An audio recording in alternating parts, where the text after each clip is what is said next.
Attention दोस्तों, आज का हमारा जो टॉपिक है वो काफ़ी इम्पोर्टेंट है क्योंकि पूरा एक्सरसाइज एक जगह जमा हो रहा है। इसको नाम देते हैं power bank, energy pack, bird sign, key points. Chapter समाप्ति के बाद हम लोग सारे फॉर्मूलों को एक जगह कलेक्ट करते हैं, जमा करते हैं, ताकि यही फॉर्मूले न्यूमेरिकल्स के लिए हमारा पावर हो, एनर्जी हो, की हो, चाबी हो। न्यूमेरिकल कैसे खुलेगा? फॉर्मूला से खुलेगा। तो हर एक चैप्टर के समाप्ति के बाद हम लोग एक नया काम करते हैं कि सारे फॉर्मूलों को एक जगह जमा करते हैं, कलेक्ट करते हैं। तो दोस्तों याद कीजिए, आप एक्सरसाइज शुरू हुआ था इलेक्ट्रिक फील्ड इंटेंसिटी के फॉर्मूले से। इलेक्ट्रिक फील्ड इंटेंसिटी को कैपिटल ई से डिनोट करते हैं। इसका फॉर्मूला बताया गया था इलेक्ट्रोस्टैटिक फोर्स बाय चार्ज। इसी से फिर आप F का फॉर्मूला निकालते हैं Q इंटू ई, और Q निकालते हैं F बाई ई।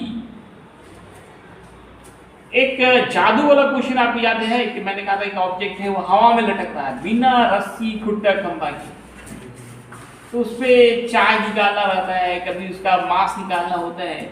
तो ऐसी कंडीशंस में इलेक्ट्रोस्टैटिक फोर्स वेट को बैलेंस करता है। F बराबर mg, F को Q ही लिखते हैं और mg राइट से Q निकालना होता है, कभी मास निकालना होता है। अब देखिए नेक्स्ट फॉर्मूला, कोई छोटा सा चार्ज हो, पॉइंट चार्ज, मतलब बहुत छोटा, मार्कर बनाए छोटा सा, कोई पॉइंट चार्ज Q हो और उससे r डिस्टेंस पे कोई पॉइंट हो। मान लो मैं इसको फिगर से समझा रहा हूँ, एक छोटा सा चार्ज हो Q, पॉइंट चार्ज, और उससे r डिस्टेंस पे, r दूरी पे कोई पॉइंट हो P, और यहाँ पे निकालना हो इलेक्ट्रिक फील्ड इंटेंसिटी। इसका ये फॉर्मूला आपको पढ़ाया गया था 1/4 pi epsilon not Q by r square. बाकी सारे इसके ऑब्जेक्टिव के लिए बड़ा इंपॉर्टेंट ऑब्जेक्टिव है कि E और R में क्या रिलेशन है। Inversely proportional to the square of the distance. E और Q में क्या रिलेशन है? तो डायरेक्टली प्रोपोर्शनल का है। दो अलग अलग पॉइंट्स का इंटेंसिटी का रेशियो निकालना है, ये फॉर्मूला। इसी में देखिए, अगर आपको E1 पहले लिखना पड़ेगा, E2 बाद में तो पलट जाएगा। E2 बाई E1 है, E2 बाई, देखिए उल्टा होगा, 2 है तो यहाँ 1 होगा, 1 है तो यहाँ 2 होगा। इस E1 बाई E2 करेंगे, जस्ट उल्टा होगा, क्या होगा? R2 by R1। अब इलेक्ट्रिकल पोटेंशियल, इसके बाद हम लोगों ने इलेक्ट्रिकल पोटेंशियल पढ़ा था, जिसका formula W by Q, V से नोट करते हैं, W by Q work done by charge, W for work done, Q for charge. इससे वर्क डन निकालते हैं तो V इंटू Q, Q निकालते हैं तो वर्क डन बाई V होगा। और फिर किसी पॉइंट चार्ज के लिए, छोटा सा चार्ज Q हो, उससे r डिस्टेंस की कोई पॉइंट हो, वहाँ पे V निकालना हो, तो दोस्तों V का फॉर्मूला होता है 1/4 pi epsilon not Q by r। V और R में क्या रिलेशन है? इनवर्सली। V और Q में डायरेक्टली। दो अलग अलग पॉइंट्स के लिए V2 by V1, R1 by R2 हो जाएगा। ये अगर V1 बाई V2 पूछा जाए तो R2 बाई R1। E और V में रिलेशन, ये भी फॉर्मूला प्रूफ करके दिखाया गया था। बार बार ऑब्जेक्टिव में पूछे जाते हैं what is relation between E and V, तो E इक्वल होता है माइनस dV बाई dr। इससे dV निकालना है तो माइनस E इंटू dr। इसके बाद हम लोगों ने इलेक्ट्रिक डायपोल मोमेंट पढ़ा था, जिसमें P से डिनोट करते हैं formula Q into 2 charge into length. और इलेक्ट्रिक डायपोल के लिए इन ऑन पोजीशन या एक्सियल पोजीशन पे इलेक्ट्रिक फील्ड इंटेंसिटी का फॉर्मूला क्या था? सब यूज कीजिए,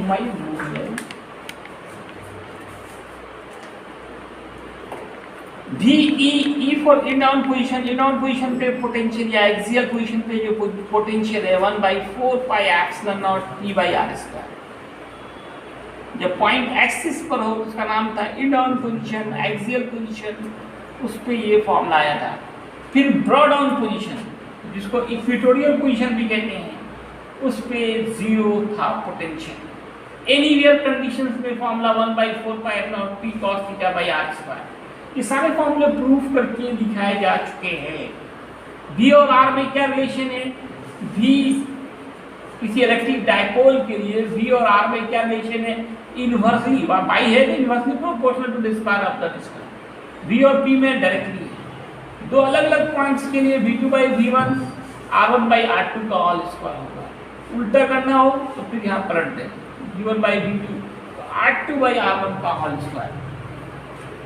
इलेक्ट्रिक डायपोल के लिए ही इलेक्ट्रिक फील्ड इंटेंसिटी निकालनी हो, इसमें भी तीन फॉर्मूला है। इंडॉन में 1/4 पाई एप्सिलॉन नॉट 2p/r3, प्रोडॉन में 1/4 pi epsilon not p/r3, anywhere में ये फॉर्मूला आपने ड्राइव किया था 1/4 pi epsilon naught p × 1 + 3 cos square theta. फिर ये एक इंपॉर्टेंट ऑब्जेक्टिव, किसी इलेक्ट्रिक डायपोल के लिए E और R में क्या रिलेशन है, E is inversely proportional to the r3। अब देखिए E और R का जो रिलेशन है, एक रिलेशन यहाँ भी देखा आपने, एक रिलेशन यहाँ देख रहे हैं। एग्जाम में कभी ये पूछा जाएगा, कभी ये पूछा जाएगा, तो दोनों में डिफरेंस क्या है। ये फॉर्मूला कब किसके है, पॉइंट चार्ज के लिए, और ये फॉर्मूला किसके लिए, इलेक्ट्रिक डायपोल के लिए। तो क्वेश्चन को ध्यान से पढ़ना है, किसके लिए पूछा जा रहा है, पॉइंट चार्ज के लिए पूछा जा रहा है कि इलेक्ट्रिक डायपोल के लिए पूछा जा रहा है। इसी तरह से V के लिए भी देखिए दो फॉर्मूले आ रहे हैं। V और R के बीच जो रिलेशन है, एक तो 1/r और दूसरा 1/r²। एक चार्ज हो, पॉइंट चार्ज हो तो 1/r, लेकिन इलेक्ट्रिक डायपोल हो, दो चार्जेस हो, तो वहां पे V प्रोपोर्शनल 1/r² आएगा। इस तरह के ऑब्जेक्टिव 100% एक दो रहना ही रहना है, नहीं रहने का सवाल ही नहीं उठता है। E और P में क्या रिलेशन देख रहे हैं, E ऊपर P ऊपर, तो डायरेक्टली प्रोपोर्शनल का है। दो अलग अलग पॉइंट्स के लिए इलेक्ट्रिक फील्ड इंटेंसिटी का रेशियो निकालना है फॉर एन इलेक्ट्रिक डायपोल, तो E2/E1 होगा R1/R2 का होल क्यूब। पलट देंगे तो ये उल्टा हो जाएगा।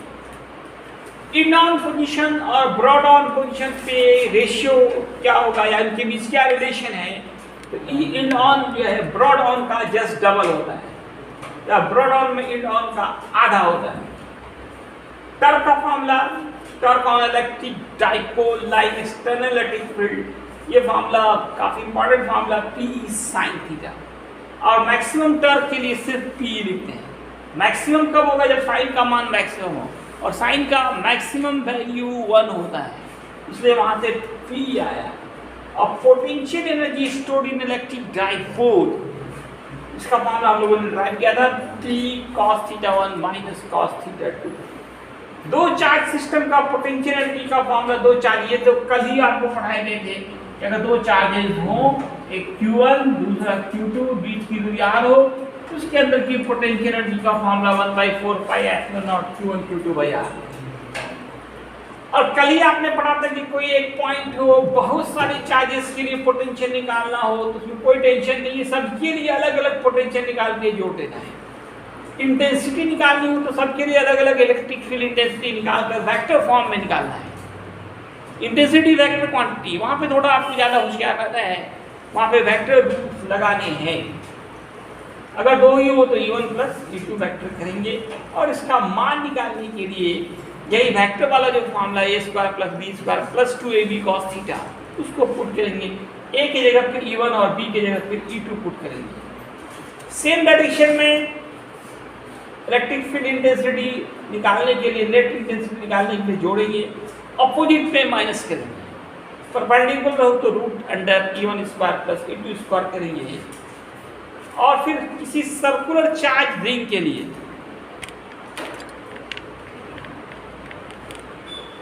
किसी सर्कुलर चार्ज रिंग के लिए इलेक्ट्रिक फील्ड इंटेंसिटी है, इसके एक्सिस के किसी पॉइंट पर, ये फॉर्मूला आपने पढ़ा था 1/4 pi epsilon not Q × R/r² + r² power 3/2, और उसी के सेंटर पे निकाला था, तो हम लोग क्या आ गया था, 0।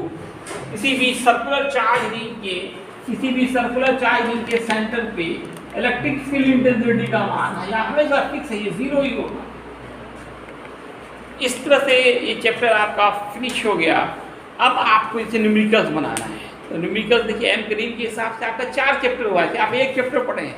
एम करीब ने तोड़ के किया है, पॉइंट चार्ज के लिए अलग कर दिया है, पोटेंशियल के लिए अलग किया, इंटेंसिटी के लिए अलग किया, इलेक्ट्रिक डायपोल के लिए अलग से चैप्टर्स डाले हुए हैं। तो बहुत ज़्यादा काम है आपके पास, बहुत लोड है, तो लगभग 100 से ज़्यादा न्यूमेरिकल्स बनाने हैं आपको। तो पूरा न्यूमेरिकल्स बना के आए, एक न्यूमेरिकल मैंने यहाँ पे दिखाया है, इंपॉर्टेंट न्यूमेरिकल, इसमें एक नहीं बल्कि 6 न्यूमेरिकल्स हैं। आपको कह रहा है calculate electrical potential and electric field intensity due to electric dipole contain -5 pc pico coulomb, pc होता है pico coulomb charge, and +5 pc at 1 mm distance at a point lie 10 cm distance। Charges की दूरी, बीच की दूरी 1 mm है और जिस point पे निकालना है उसकी दूरी 10 सेंटीमीटर है। क्या निकालना है? Electrical potential. क्या निकालना है? Electrical intensity. किस किस कंडीशन में? इंड ऑन में, ब्रॉड ऑन में और 45 डिग्री के एंगल पे निकालना है। तो 3 काम पोटेंशियल के लिए करना है, 3 काम इंटेंसिटी के लिए। इसमें कहते हैं 6 क्वेश्चंस हैं। सबसे पहला काम क्या करेंगे? सॉल्यूशन और गिवन लिखेंगे। चार्जेस दिए गए हैं Q, 2 चार्जेस एक साथ दे दिए, प्लस माइनस। पिको कितना होता है? पिको 10 टू द पावर -12 को पिको कहते हैं, 10 टू द पावर -12 को पिको कहते हैं। चार्जेस के बीच का दूरी 1 mm है, 1 mm 10 टू द पावर -3 होता है। चार्ज का जो पॉइंट का दूरी है उसको r मानते हैं, जो 10 सेंटीमीटर है उसको मीटर में चेंज किया। और पहले आप इलेक्ट्रिक डाइपोल मोमेंट निकालें, क्योंकि तीनों कंडीशन में P की जरूरत पड़ेगी। पहला एक ही बार निकाल लेंगे तो बार बार वहाँ पे निकालना नहीं पड़ेगा, सीधे हम लोग पुट कर देंगे इलेक्ट्रिक डाइपोल मोमेंट। P का फॉर्मूला क्या होता है? Q × 2L। Q मालूम है आपको? Q मालूम, Q का सिर्फ मान बैठाना है, चार्ज इसका साइन नहीं देते, सिर्फ वैल्यू देते हैं। 12 भी मालूम है -3, इस तरह से -15 आ गया। अब एक नंबर पे इंड ऑन पोजीशन पे V इंड ऑन का फॉर्मूला 1/4πε0p/r² पे पुट करें। E इंड ऑन में 1/4πε0 पुट करें। मैं बना दूं या आप लोग बना लेंगे? चलिए मैं बना रहा हूँ, आप लोग मिलाते जाए, ठीक है ना?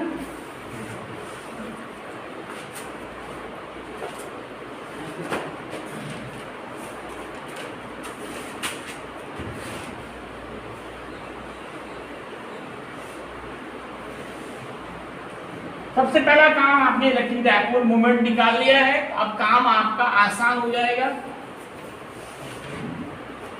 तो थोड़ा इधर घुमा दें। V इंड ऑन में क्या फॉर्मूला है? 1/4πε0 p/r²। इस पूरे का मान आपको याद होना चाहिए, 9 × 10⁻9 होता है। P का मान देखिए कितना निकला? 5 × 10 टू दी पावर -15।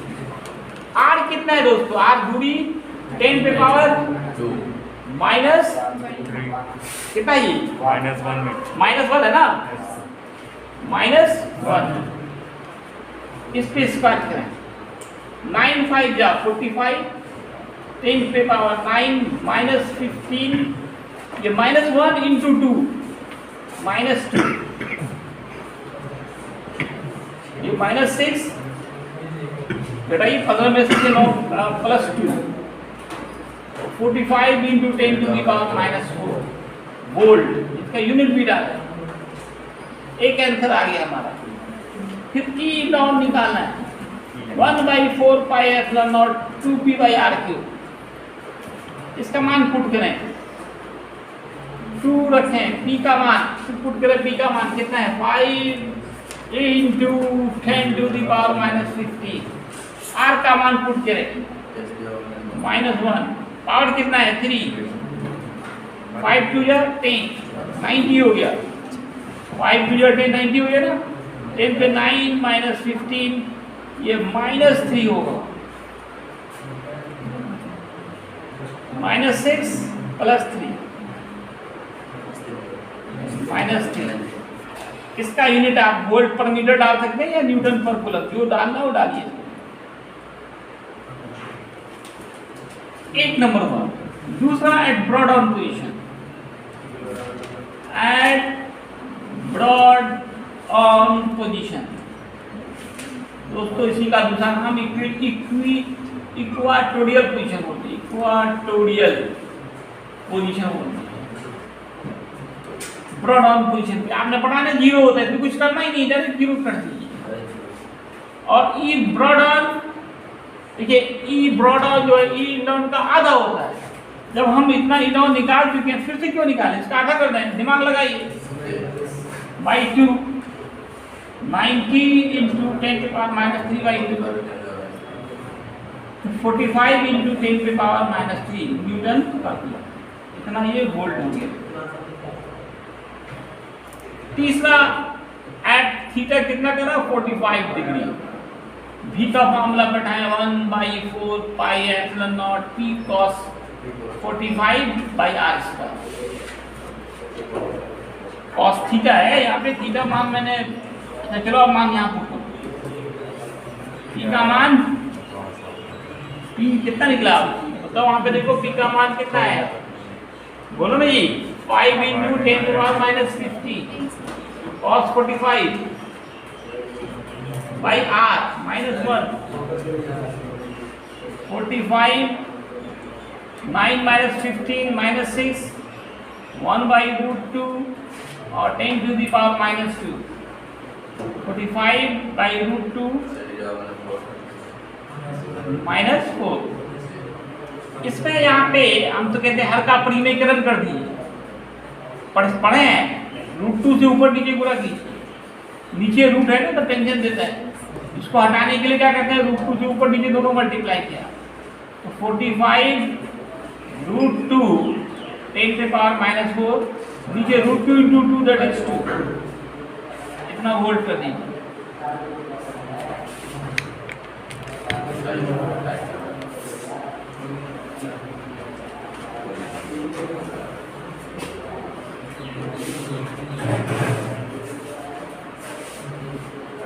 फिर आपको निकालने हैं, क्या निकालना है, electric field intensity at anywhere condition. दूसरा मार्कर ये मार्कर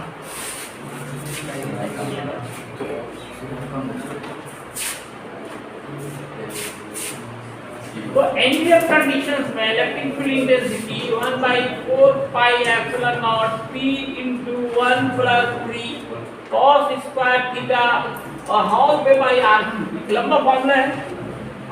मान पुट करें 9 into 10 के पावर 9, p का मान आपका 5 into 10 to the power -15 1 + 3 cos square 45 degree और टोटल पे r है पे पावर -3, r का पावर क्यूब है, r का मान -1 10 पे पावर -1 है, पावर 3 डाल दीजिए 45 9 -5 -6, यहाँ तो सॉल्व करना 1/√2 होता है cos 45 का वैल्यू बाई 10 पे पावर -3 -6 + 3 3 into 1/2 होगा, एलसीएम लीजिए 2 + 3 5/√2 5/2